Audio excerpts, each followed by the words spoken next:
empezamos a ver que es una enfermedad muy frecuente, aproximadamente el 80% de la población, si todos viviéramos 80 años o incluso hasta el 100% podríamos tenerlos, pero hay que diferenciar la presencia de solo los divertículos de la condición de enfermedad o de síntomas de esos divertículos. Antes que nada, un divertículo, imaginemos la circunferencia del intestino y cuando hay salidas, chipotes, protrusiones hacia el exterior de esa circunferencia del colon, es lo que como tal es un divertículo. Solo tenerlo le llamamos diverticulosis y muy pocas veces, casi es la excepción, se asocian a síntomas. Una gran cantidad de la población, por lo tanto, el 80% de ellos, dependiendo de nuestra edad, podríamos tener diverticulosis. Pero estos divertículos pueden condicionar algunos síntomas. El cuadro más frecuente es la inflamación de los mismos, que aproximadamente de toda la población que la tenga solamente corresponde al 20%.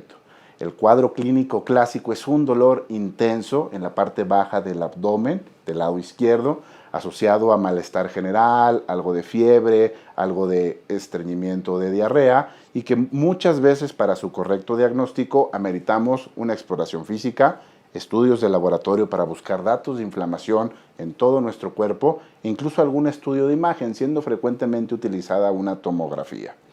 Otro cuadro clínico frecuente que podemos presentar es un sangrado secundario a esos divertículos, ya que donde se forma la protrusión muchas veces hay un vaso sanguíneo que se puede llegar a erosionar y tener un sangrado importante. A diferencia de otras enfermedades, es un sangrado donde casi no hay materia fecal, predomina la sangre y es un sangrado más oscuro, rojo más oscuro. Lo asimilamos como color vino tinto y con abundantes coágulos. Cuadros menos frecuentes pueden presentarse cuando estos divertículos se inflaman de muy larga evolución o hay episodios repetitivos por carencia de diagnóstico y de tratamiento, y si ese segmento del intestino se pega a otra estructura cercana, se forma una fístula, que como tal la definición es un trayecto anormal entre dos órganos en los cuales pues, normalmente no está esa comunicación. Un ejemplo sería una fístula entre el colon y la vejiga, una fístula colovesical a consecuencia de ellos. Es muy importante considerar que los factores más frecuentes relacionados a su formación es nuestra mala calidad de las evacuaciones, y esto puede rayar desde un estreñimiento franco hasta que alguien como tal no se considere estreñido, pero sea una evacuación un poco más dura de lo normal, un poco con menos agua de lo normal, un poco menos abundante de lo normal, que le provoque al colon un mayor trabajo y por presiones se formen estos divertículos. Por lo tanto, para prevenirlos, actividad física, mayor ingesta de agua, sobre todo tratar de que sea 2 o más litros en el transcurso de todo el día, incluye nuestros alimentos, y sobre todo,